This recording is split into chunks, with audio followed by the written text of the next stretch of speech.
Reptiles take on the temperature of what is around them, the air temperature, the sun temperature, the water temperature. We do a lot of outreach at Arm Bayou Nature Center over the native plants and animals we have in our area.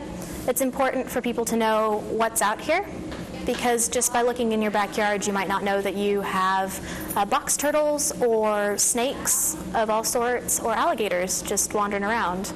It's important for both the safety of the animals that we have that are native to here and also for the safety of people who are able to interact with them possibly in the environment. You'll notice the shell's a little higher, taller. Okay, this is a land turtle. Turtles we talk about are usually the box turtle because we have a specimen. We also talk about red-eared sliders. This is important because turtles we find everywhere during hatching season and also during nesting season. So they're also an omnivore, so they eat all kinds of different foods. It's important for people to know the basics, like don't move a turtle from the path that it's on because eventually it will migrate back.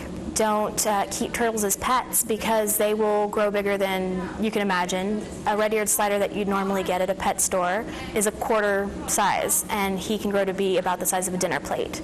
So it's informing the public of the facts of turtles in the wild and also not keeping them as pets. It uses the scales underneath its body to grip surfaces, okay, and to push and pull itself along. What we like to let people know about snakes is the difference between venomous and non-venomous snakes, how all snakes can be helpful to us in a way, and how to keep your distance from them in the wild. Because whether or not they are venomous, if they feel threatened, they could retaliate. The best idea is, I see a snake. I'm going to back away from this snake while I keep my eye on that snake. That's so I know where it is, okay? So you back up slowly. But what we want people to know is that snakes are useful to us. They are natural to our environment, and it's important for us to work with them. How many American alligators are in our area?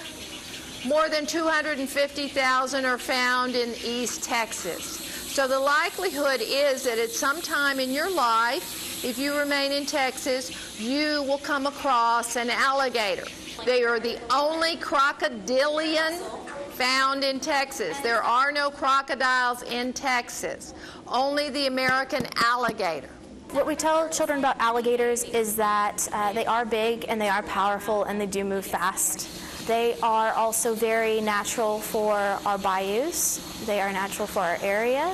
They don't hunt humans, but they can, if they're in a heavily populated area of humans, eventually associate them with food.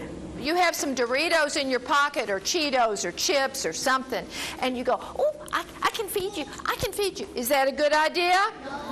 If they're being fed, which is dangerous, it can lead to bad consequences for human populations, and it can also lead to bad consequences for the alligators.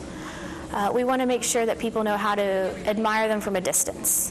What I want kids to think about when they go home is how amazing reptiles are, and that though they're not good pets, they are amazing animals, and they live with us in our environment, and they're pretty neat to look at.